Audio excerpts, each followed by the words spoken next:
I'm in. Over here, just to introduce you. Yeah. Guys, welcome to our friends across town at High School South. Welcome to our BMAP seminar. My name is Mr. Regenio. I'm the district director, the K-12 director of business education here in the district. Very excited to have our guest speaker here today. Not only do we reside in the same town and fortunately get to see each other often, but my family considers her and her family very good friends of ours. We're very excited to have Miss Migliaccio here today. So without further ado, Holly Migliaccio. Thank you. Thank you. Hi, everybody. So I have some slides up here, and I know it seems a little formal. I have a slideshow. But really, there are a lot of photos and some quotes, and I'm pretty flexible with if you want to jump in. I'm okay with that. If you have questions, like good, big, solid questions, we'll do a little Q&A at the end. I'm going to kick off with a little video. My business partner and I were interviewed for CNBC a couple years back. It was when we had 5 locations. Now we have 10. So it's a little dated, but it gives you a little intro into who I am and what we're about, what Rook's about. So I don't have to spend too much time in the slideshow on that. So about 3 minutes or so. What are you talking about in a coffee shop? You know, we're paying for you to go to college.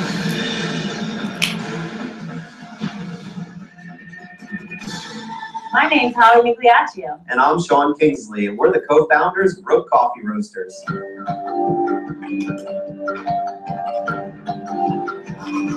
But I used to be in sales and marketing. And I used to be on Wall Street.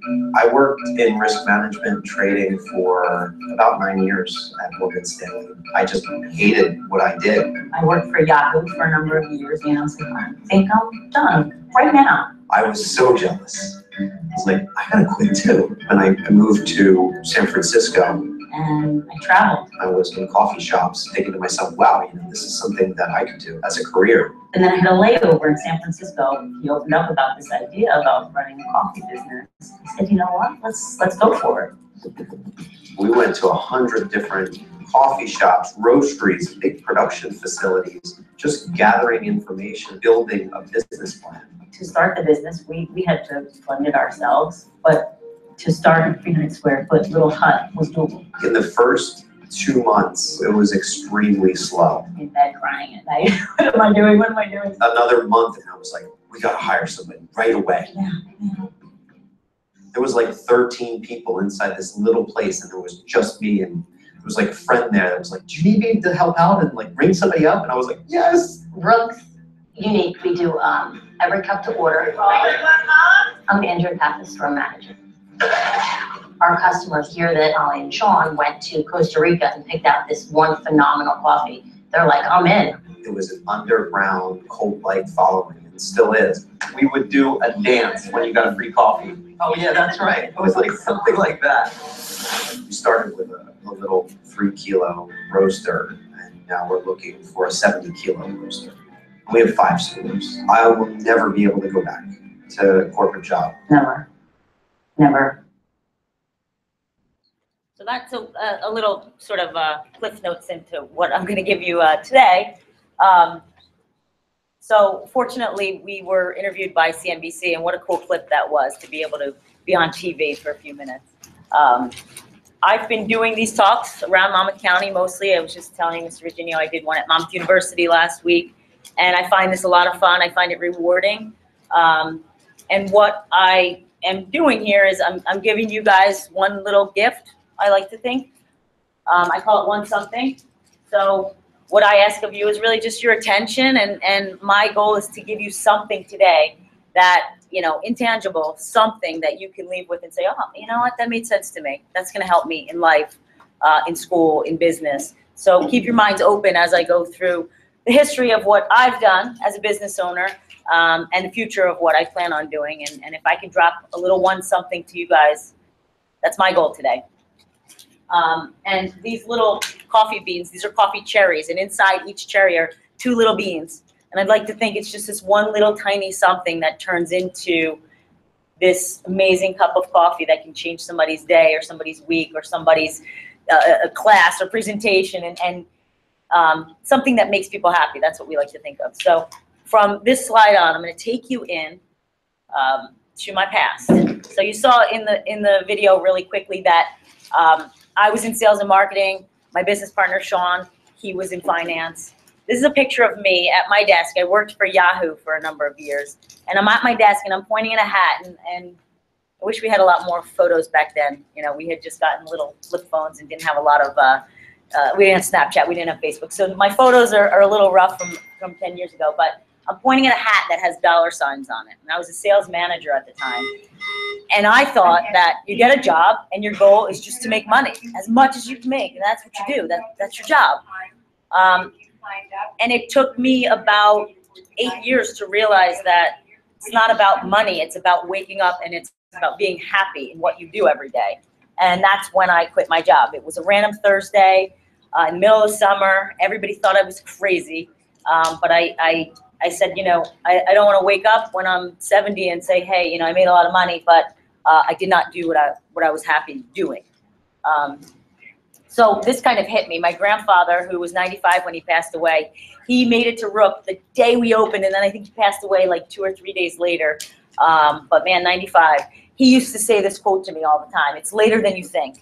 And it took me a while to realize what the heck is he talking about. But I eventually realized toward, you know, at the point when I left my career in the corporate world, you know, it's kind of that just do it, just go for it.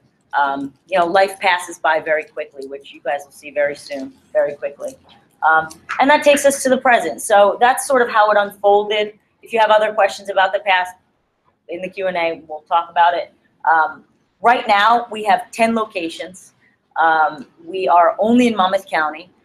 It's been less than 8 years. So man, 10 locations we opened in less than 8 years. And I never owned a coffee shop before, right? I never owned 2, 3, 4, 5. I never owned 10 coffee shops until I owned 10 coffee shops. So I like to say that, you know, I'm not different than anybody else. I'm not different than anyone in this room. What I will say is that hard work, blood, sweat, tears, and really caring does pay off. And I'll talk about that a little bit more as we go.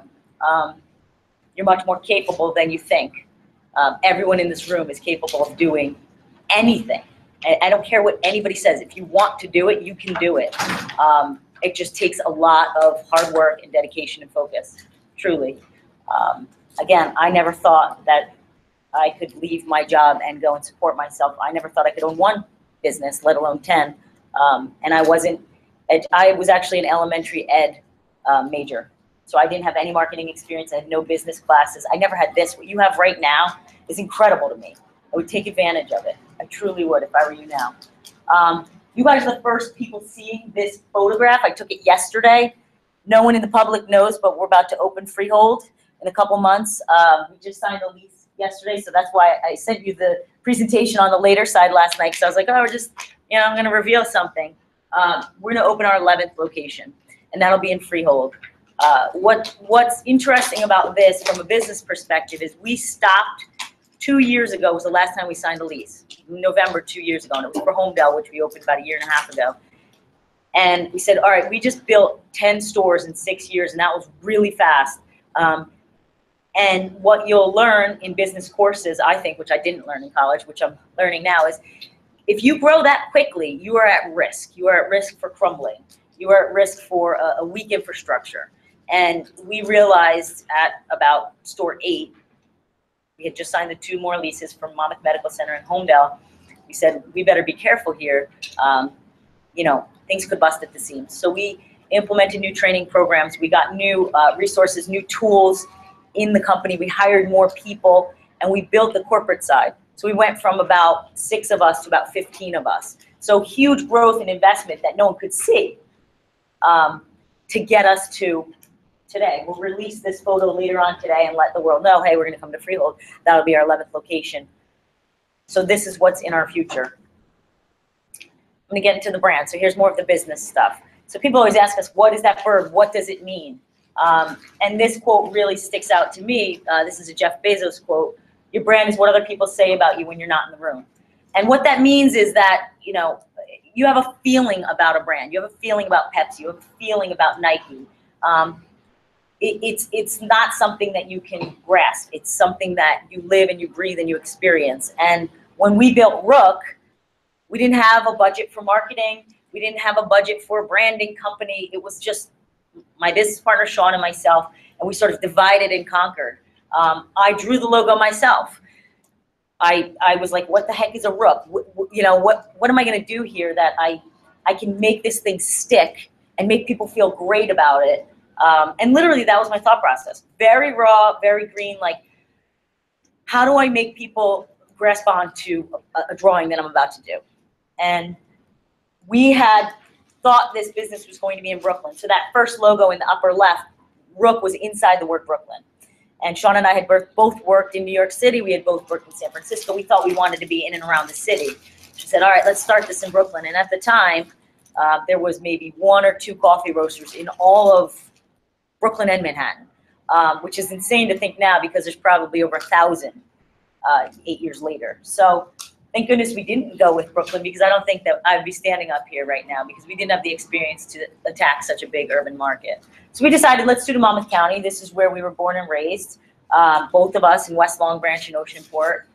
And so I started drawing. I said, all right, well, I love this word rook. Now we're going to roast coffee, rook roasters. We you know, it was a good play on words. And these were my original drawings, the top 3 and then the one in the middle at the bottom. We used this Rook font for a while. It's called Rook Halinda, that cursive font that you see. But eventually we evolved from that, because from a branding perspective, again, which I didn't know, it wasn't legible enough. You know, I wanted people to see it and know it and feel it quickly. So the only place that you'll actually see Rook or Rook Coffee is on our signage. Anything else, you're just going to see the bird. You're just going to see the logo. And that was intentional. So from a marketing perspective, again, I said, what could I do to make people ask a question? What is that? What does that mean? What is that thing? And my only answer was to just leave it alone. Let it be by itself. We put it on our trucks. We put it on our shirts. We put it on the stickers. And it doesn't say Rook Coffee. It doesn't say Rook Coffee Roasters. There's no website.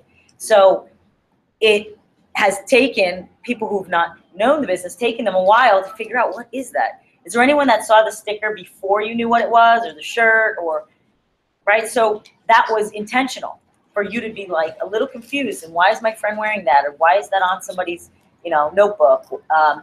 And it worked. It was a marketing tactic that ended up, thank goodness, working.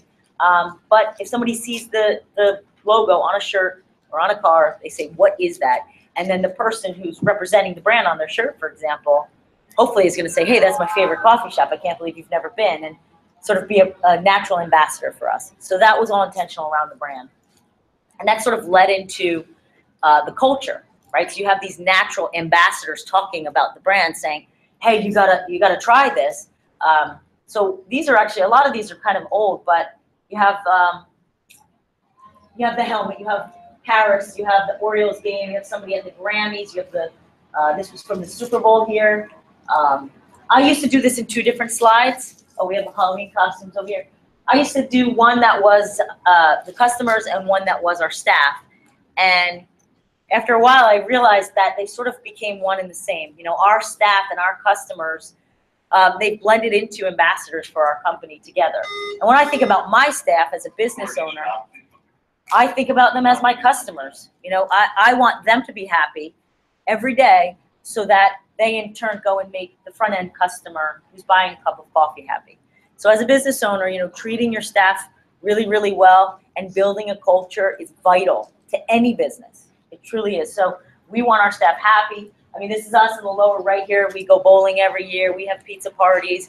We do Rook Olympics. We just did a night where we all carved pumpkins and had bonfires. And as a business owner, you don't have to do any of that stuff. And it's an investment. It costs a lot of money to have everybody come and feed them and have games and contests and prizes. But it makes such a tremendous difference in the culture of your business.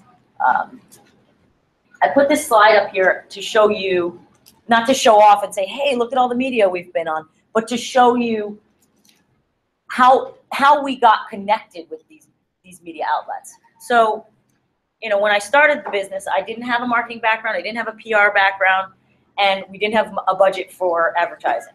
So to date, we really have never done any advertising. We've never advertised with any of these media outlets. They all publish news and video and film about us strictly because they wanted to. And once we started to compile all these logos, I was like, oh my gosh, so-and-so, that's my sister's friend, that's my cousin's teacher's brother. You know, it all was this ginormous connection, which I like to think of as a network. You know, I'm here today because Mr. Virginio is in my network and he asked me to come. You know, your network, who you're sitting with right now, I connect with people I went to high school with all the time for business, socially with my, you know, my children, to connect other friends and say, oh, you're in this business, I want so-and-so to meet you. The people you're sitting with right now are very valuable to you, and they will be in the future. You don't think about it now, you don't recognize it now per se, but I promise you, you will be in touch with each other in the future, and you will most likely, if you're in business, be doing business together. So this is really to just show you what you can gain for free by having a great, solid network and having a business that people care about. You know, the Fox 5, for example, the woman who was a producer at Fox 5, she's like, I don't drink coffee, but my husband comes in every day and you have this sign of logos of where you guys have been, and he's mad, you know, that you weren't on Fox 5 yet. You know, so I want you to be on the morning show. And that was how it unfolded. Like, her husband was a customer and just wanted to see his logo out there on one of our signs. So network, huge. Another extension of our brand outside of, you know, the bird and the culture and our ambassadors and the ability to gain that type of PR from our network is this thing called the Rook Run. We put it on every year. It's been 4 years that we've done it. And to date, we've raised over $800,000, which is insane, in 4 years for a local charity called the Valerie Fund. And they support children with cancer and blood disorders. And when Sean and I decided to open a business together, we thought, you know, if we ever get to a point where we can leverage our brand and help the community, let's do a run. Let's do something where we can gather the community and create awareness. And that's where the Rook Run unfolded. And we had over 3,000 runners this year, almost 3,200 runners. And it was just a few weeks ago, and it was just an incredible day. And, you know, again, it's just an extension of your brand. And you can bucket it into cause marketing, where, yeah, people feel good about our brand because we're doing something good for the community. But we, in turn, just feel good about the community by being able to leverage our brand. So your brand is very, very important. And then differentiation. So this is another question we get often, which is, what makes you different than Starbucks or Wawa or 7-Eleven or Quick Check or Dunkin'? And we've really honed in on 3 things that we think make us different than any competition. And it'd be hard for anyone to top this, I truly think. And the one is quality. So we'll travel to the countries of origin. In that video, you know, we talked about Costa Rica. This picture up here is from Guatemala. We've been to Colombia, Nicaragua, Honduras. I just got back from Sumatra down in Indonesia. And we'll go and we'll meet the farmers, and they meet us, and they want to know who we are, and we want to build a relationship so that we know year after year we can count on them growing and sustaining an incredible product. And we pay a premium, and we spend time traveling, but we make sure that we're getting the best of the best possible coffee that we can literally get our hands on. And then we brew every single cup to order. So that's a very extreme measure that no coffee shops that I know of take, where every single order that you come in and make, we say, okay, we're going to take the beans, we're going to grind them, we're going to put them in a filter, we're going to pour hot water over them, and here's your fresh cup of coffee. And that's extremely unique. You know, on top of this high end, it's a specialty coffee, the end of the product, but it's different than any product at any other coffee shop locally. If they don't call themselves a specialty coffee shop, their coffee's not graded at this high level. And, you know, we pay a premium for that. We don't push that in the customer's face because, you know, it can be overdone, right? Like anything, if you go and get a pizza, they're not like, do you know where I got my tomatoes? Did you know they're organic? Did you know where the cheese came from? You know, they don't push it down your throat. You're just like, is the pizza good? Yes.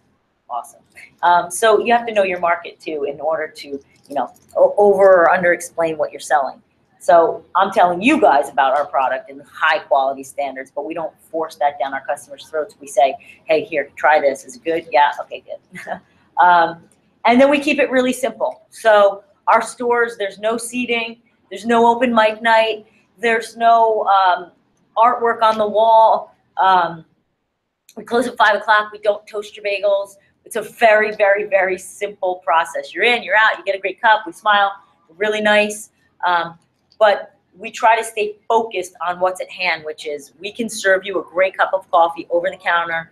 You can take it away and feel really good. And that's what we know we are good at. So when people say, hey, why don't you sell soup in the winter? Why don't you sell newspapers or candy bars or put artwork on the wall? You know, we're not a typical cafe. We're a coffee shop. I have people that'll come in and listen, I love tea. I don't serve it at this particular coffee shop because it's a coffee shop. If people come in, I don't understand what kind of coffee shop this is. You don't have any tea. It's a coffee shop. But our world has been changed, and you know, we're sort of programmed to think that every coffee shop should be like a cafe and there should be sandwiches and sit down. And but that's not necessarily the truth. So that I also beg of you, as you think about business in your future, and if you have a business idea and you grow into owning your own business, you have to keep your mind outside of the box, and you have to not get conformed to what you think is what everybody's expecting, because sometimes the unexpected is a tremendous win over the expected. So simplicity. We have two sizes: regular, bigger than regular, clean, opposite of clean. I mean, my grandmother, when I opened the store, I had clean and dirty for the spoons. She was like, I don't like that word dirty. And I was like sarcastic. I was like, okay, then opposite of clean. And sure enough, it stuck forever. So those little touches, those little details, those little quirks, they add to the character of the brand. There's pretty much a story behind everything. Then down low is the experience. This is the third point of which gets us to a differentiating factor of why we're Rook and why we're not like other coffee businesses. And that's the experience. You know, I don't tell our staff to write on the cups or draw pictures on the cups or, you know, say have a nice day. I ask them to greet. Obviously, have a nice day is a great way to greet somebody or say goodbye to somebody. Writing on the cups, Rook loves you, we got you, happy Monday. Those are things that come with the character of the people we hire. So I get the question often, how do you train them to be so nice? And my answer is that I don't. I do not train nice, but it is the only thing I look for. So when we hire, we only look for kindness, and everything else is taught. If you have food background, that's always going to win over somebody who doesn't. But the one thing that we look for is, are you a nice person that enjoys talking with other people? And if you can do that, well, our culture will remain intact exactly how we started it. So experience is everything. Greeting someone when they come in, that should be natural. And I'm going to make you do a little exercise real quick. I stole this from or I borrowed it. I evolved it from a marketer. His name is Seth Godin. He's incredible. But he did this exercise. I saw him present a few years back. And okay, so this is my crew. We're all jumping in the air. So what I want you to do is I want you to raise your hands in the air as high as you can. And you guys on the other side of that camera, let's do it. Come on. All right, high as you can. Okay, now go ahead and raise them higher. Okay, this works every time. I see you guys on the other end of that camera. You all failed. You're done. You're good. Thank you. You failed the test. You also passed the test because you did it. But I said, hey, go from average to great. And I said, go as high as you can. And you all went like this. Everybody. And then when I said go higher than as high as you could, you could go higher. And this example, and Seth used it differently than I've evolved it to, but this example is of, you know, here's average. And you could relate it to business. You could relate it to school. You could relate it to sports. Here's average. And we all know average. They just get by. We all know average businesses. That's fine. If you want to live in the fine, average, it's easy, it's comfortable. And I said, hey, go as high as you can. And we all went to what I would consider great, right? Like a great athlete, a great student. You're getting by, you're doing great. And everybody recognizes that. But over the top, which is, you know, not the 3 feet from average to great, it's this 1 inch. It's this one more little tiny thing. It's that writing on the cup. It's that, you know, extra credit that you're asked to do. Just do it. It's that one little extra thing consistently. You see somebody in the hallway and they're looking down and you say, hey, what's up? You all right? I mean, that's a human element that will only add to your character. Now, me, I think about it in business. It adds to my business. I want my staff to not be average. I already look for great, right? You have to be nice. You have to be a great human being and sweet and kind to other human beings.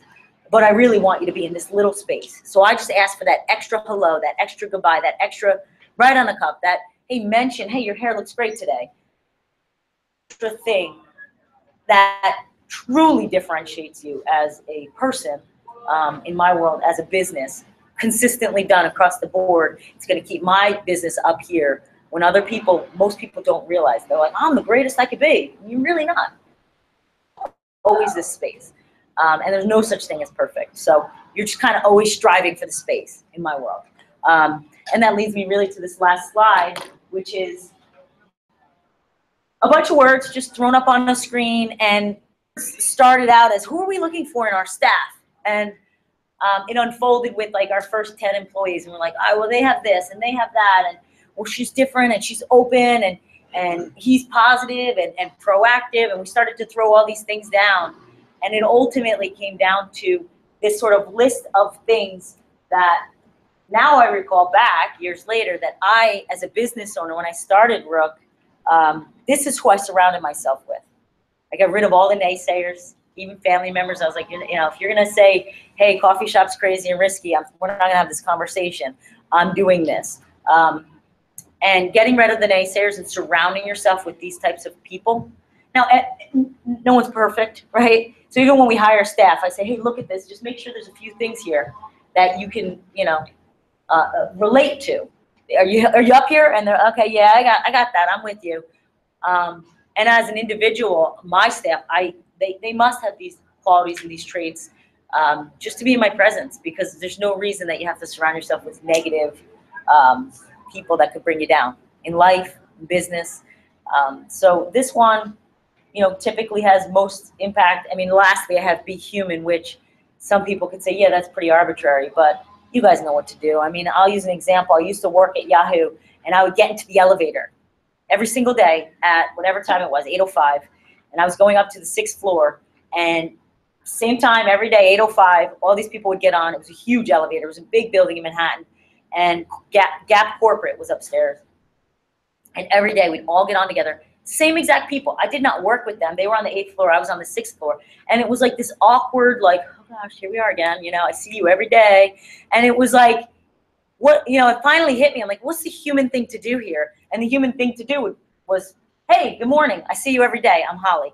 And that just opened doors. We realized we went to college together, and all of a sudden, you know, I had lunch with new people, and my world opened up and their world opened up. And it was just because of, you know, changing in what you would think is an awkward, really inhuman experience, and most elevators are like that, to something that was just really human.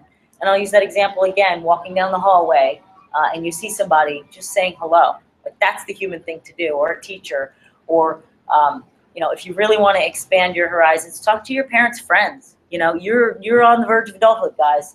You know, start talking to adults, start talking to people that might open your eyes to bigger conversation, and surround yourself with as many human beings like this as you can. That's my advice on business. And this is just me swimming in coffee in Costa Rica last year. That's all. That's all I got for you. I want to do a Q&A, and I think we could pull in some Q&A also from the other side. What time do we end? 23. Perfect. I expect some good questions. Come on. I'll answer pretty much anything. Questions. Let's go. I know you're like looking like you're ready to go. Right in front. Go ahead. In Yahoo, like, what did you do in Yahoo? So I graduated with elementary ed. The question was, what did I do at Yahoo? I graduated with elementary ed. My sister lived in Manhattan at the time. She had this little apartment, and she said, you know, I want to go to Italy and study abroad for my master's. Can you take my apartment? It's $450 a month, which I don't know if you guys realize that, but in Manhattan, like, you could do anything for that cheap. So I took this apartment, and I was like interviewing, and I'm like, and I got a job at a company called hotjobs.com. And it was a startup internet company, and we were purchased by Yahoo within a year. And I was in sales. I was cold calling. I was putting presentations and proposals together, and I was selling advertising. So if your company's hiring, I would sell you ad space on Hot Jobs so you could post job openings, right? And that cost money to a company, and therefore it was like an online advertising, online newspaper ads for hiring. Yahoo purchased us, and I stayed with the Hot Jobs division. And I grew within sales to account management, senior account management, store management, or excuse me, sales manager. So then I had a team of people working for me. And then I evolved and I wanted to learn more about business. So I started to do corporate training, sales training, corporate training. I lived in San Francisco for a couple of years. Then I was working side by side with the marketing team because I was with the sales team, and the sales team's like, hey, I need these materials to sell. So we were developing materials. I traveled around the country to different cities, and I taught newspapers how to sell online advertising. It was during a period of evolution in their world.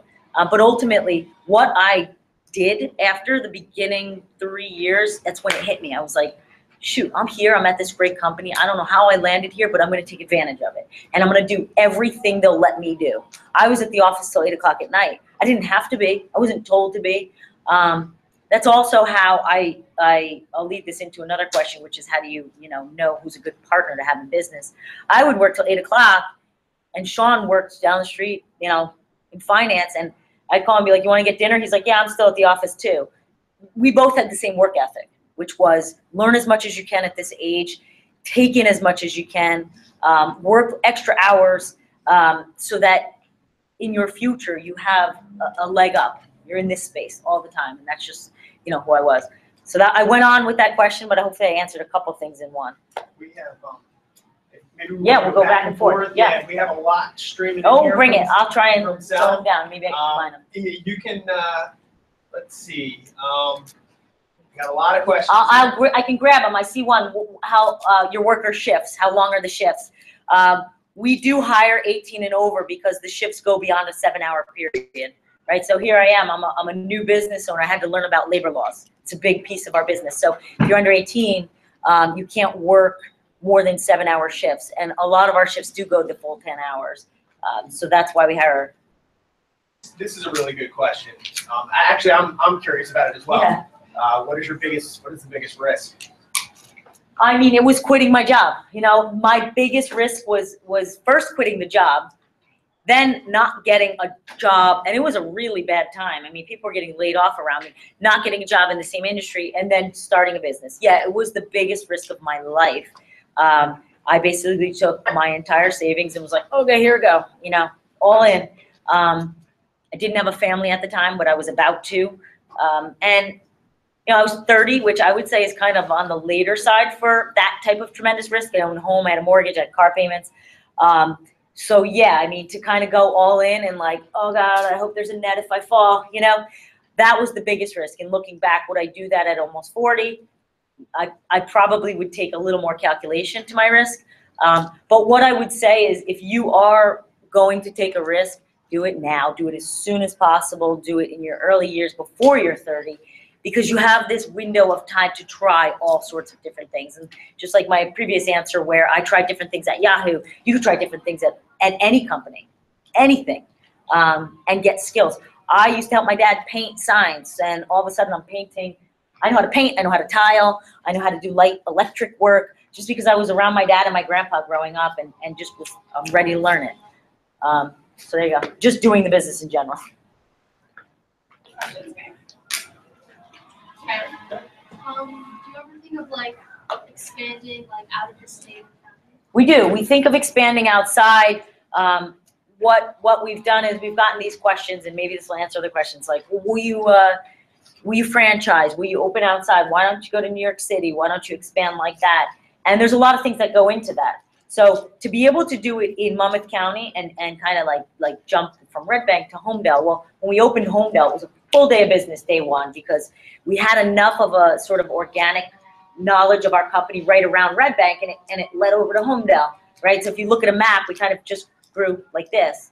Now, if we were to jump to, let's say, Hoboken, for example, people wouldn't know us yet, per se. So we wouldn't just open the doors and have a full day of business. We'd have to have a longer amount of operating capital, which would sustain us for a while because you have to have staff and you have to have products. You have to have a little more money to jump somewhere further.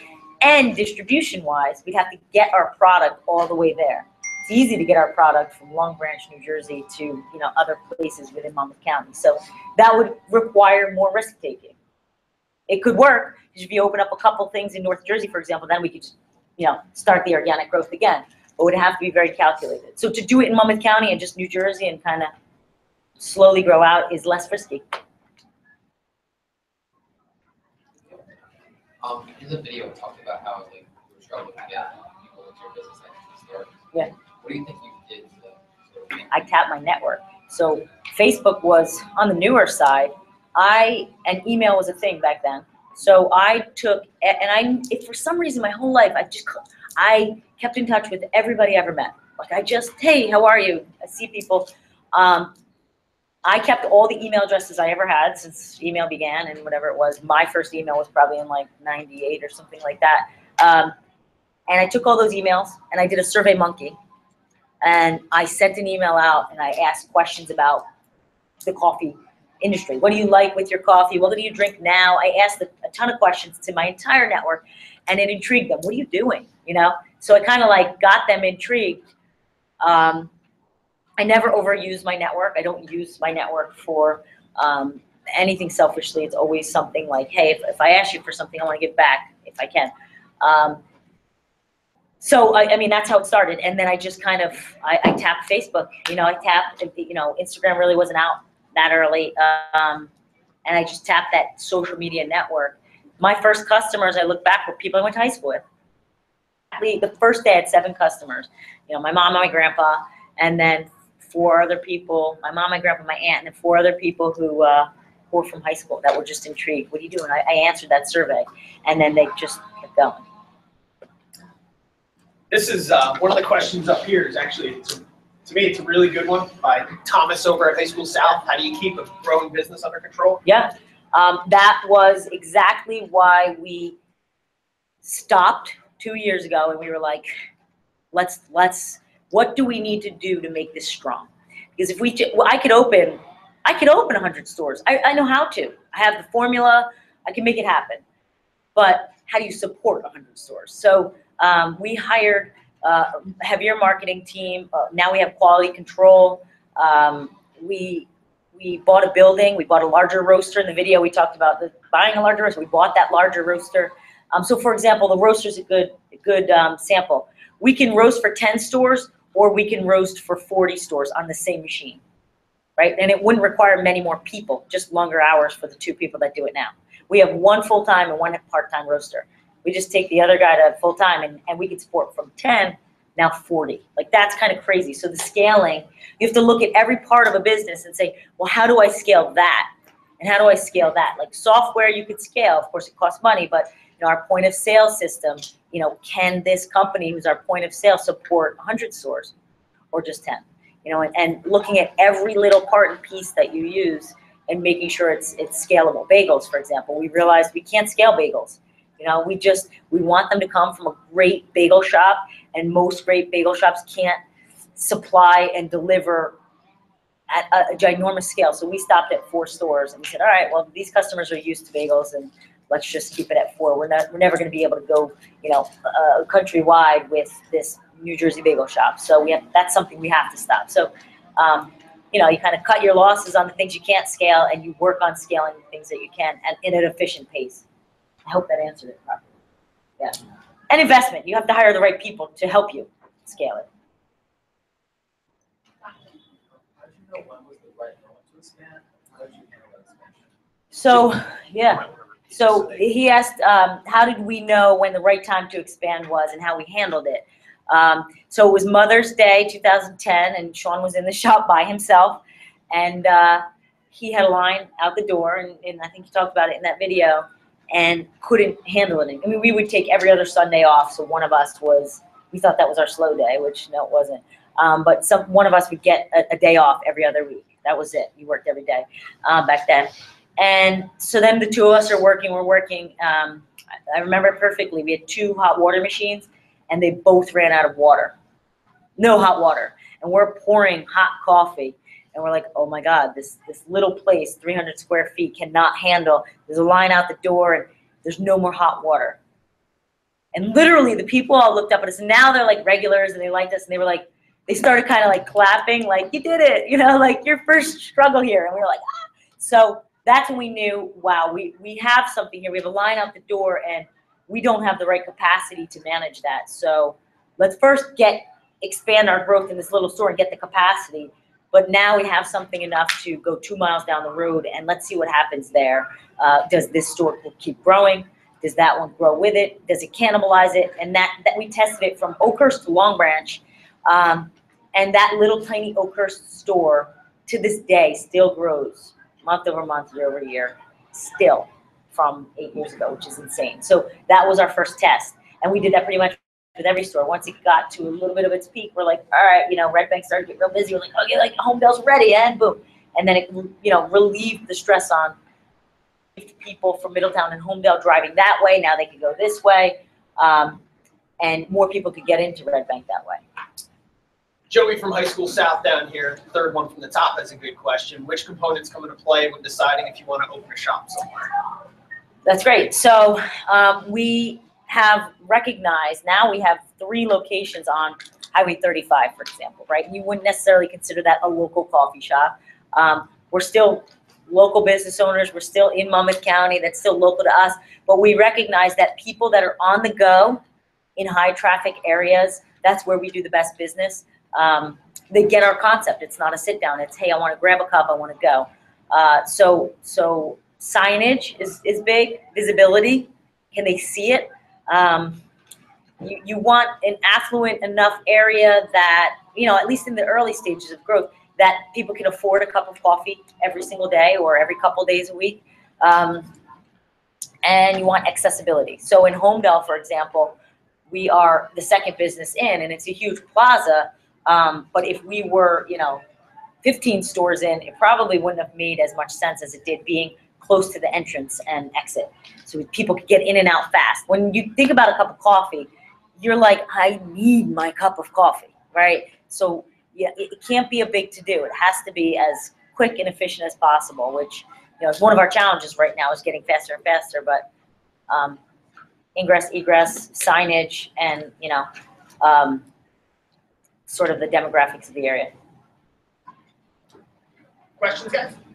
Keep it coming. Why don't we give Ralph? What was the amount of money or budgeting idea they had to put into your first business? So it's hard to say that this would work for anyone. Our location was 300 square feet with the bathroom, so call it 240 square feet of working space. It was a rental. It was way in the back. We really didn't have a sign. Our first roaster, I think, cost 10 grand. I feel like between the two of us, it was a very small investment. It was about 30 grand, I'd say. And then we asked friends and family for a little bit more. And I think to get that original store open, 30 to 50 grand, which is not a lot of money to open a business. And it's just the two of us that own it, so we haven't had to go and get any type of major investment to grow it, which is an option. If I wanted to go from 10 stores to 100, I don't have the money to do that, but I do have the money to open 1, 2, 3, just based on the other stores' sales. Kevin, do you have a question? Yeah, what time do you open? We open at 6 a.m. Some coffee shops open at 4 or 5, depending on their flow. But we open at 6. It seems to be the sweet spot for us. 6 to 5 p.m. Another, why don't you stay open till 8? Coffee is a morning thing. It's a morning ritual. And so the majority of our business is really done by 10 a.m. between 6 and 10. Let's take Ryan. Would you like to get the word out about it? So that sort of underground marketing, how to get the word out about the company, those shirts, those stickers, just giving away stickers. When we bought our first shirts, we made sure that they were really high quality and we didn't charge much. I think coming out of the gates, I was paying $7 a shirt and I was charging $8.50. Usually you charge 14 or 20, you try to make some money off of that shirt, but we just wanted people to wear them. So we got high quality shirts. We had the logo on there alone so that there was forced conversation, forced question. So that was from a marketing perspective. And then we would do events. I would do things like this where, I would go and talk to students or go to a foodie event and give out samples of our product, our cold brew. is really unique. So we would give out samples of our cold brew, which most people have never had, because it is kind of on the unique side. So any of those events that we could get ourselves into, we did, especially in the towns that we wanted to open in. I actually have a question for you. Yeah. Going back a number of years, to the beginning, the idea you just mentioned of cold brew. Nowadays you see it in a lot of different places, but I feel like you guys were kind of ahead of the curve in that market. How did you get yourselves to that point? How did you forecast to know that? I mean, there was some great timing on our part, because it was like and we didn't know this, but it was just about to get huge. This cold brew product the coffee is in ambient temperature, room temperature for 18 hours, and then brewed cold, or after that brew period of 18 hours, then you refrigerate it. And it has a richer, deeper flavor than an iced coffee. Iced coffee, hot coffee poured over ice, the flavor. So we researched, so Sean and I traveled to the West Coast, San Francisco, which we both had lived, Portland, Seattle, Vancouver, and we went to 100 different coffee shops and roasters and just researched. And they had started up there. They had started, this third wave of coffee, they call it, which was, not our grandparents in the 60s with the 8-ounce cup. Then there was Starbucks that brought lattes to, America in the 80s. And then the third wave was like, hey, wait a minute, like you can make an incredible product out of great coffee, and it doesn't have to be smothered in, hazelnut and sugar and stuff like that. Although that's good too, but you don't have to do that. There's great coffees out there that you can get a great extraction and great taste. And cold brew was one of the things that they had started doing in that third wave on the West Coast. So we just, brought over any of the ideas and things that we saw there. We spent 2 weeks on the road in like a rental car.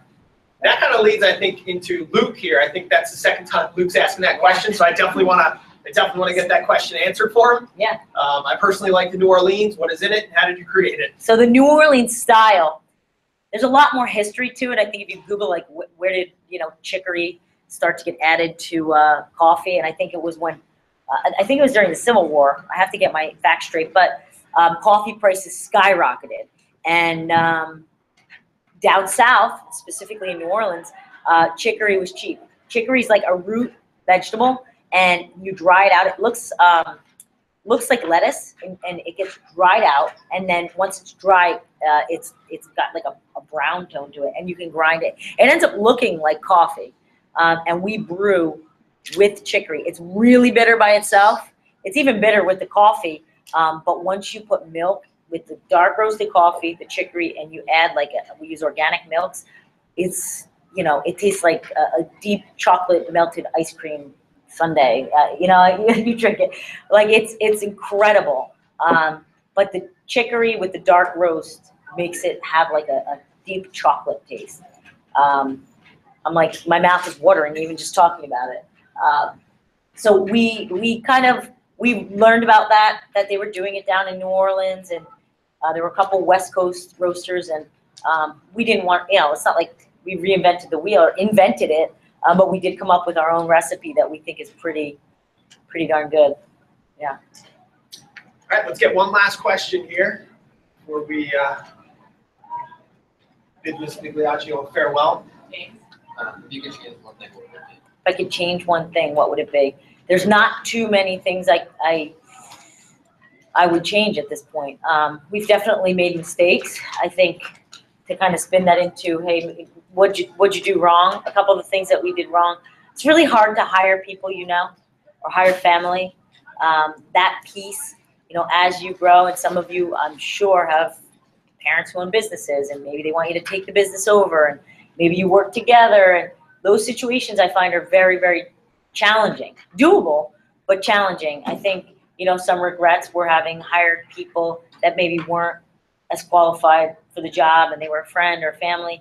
And fortunately, we learned that on the early side, but it definitely created some rifts in daily life. My mom's friend's son, I was like, oh, now my mom and her friend are upset with you. I was like, it's very hard.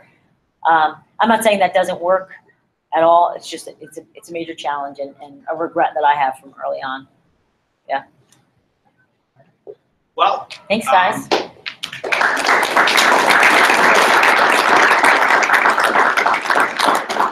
Thank you to our friends across town as well for the great questions.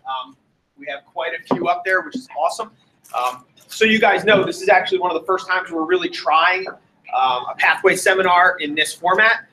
And I mean, I don't know about how everybody else feels. I feel like it went pretty well.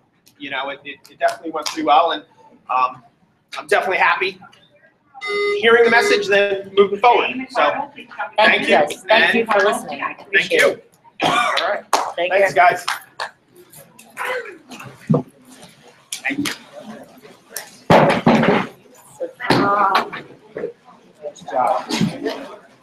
Yeah. Okay, guys, before you leave, if you're interested in joining DECA, okay, this is Ms. Heater, she's the advisor. DECA, it is one of our business clubs here. Now remember, when you're in the business pathway,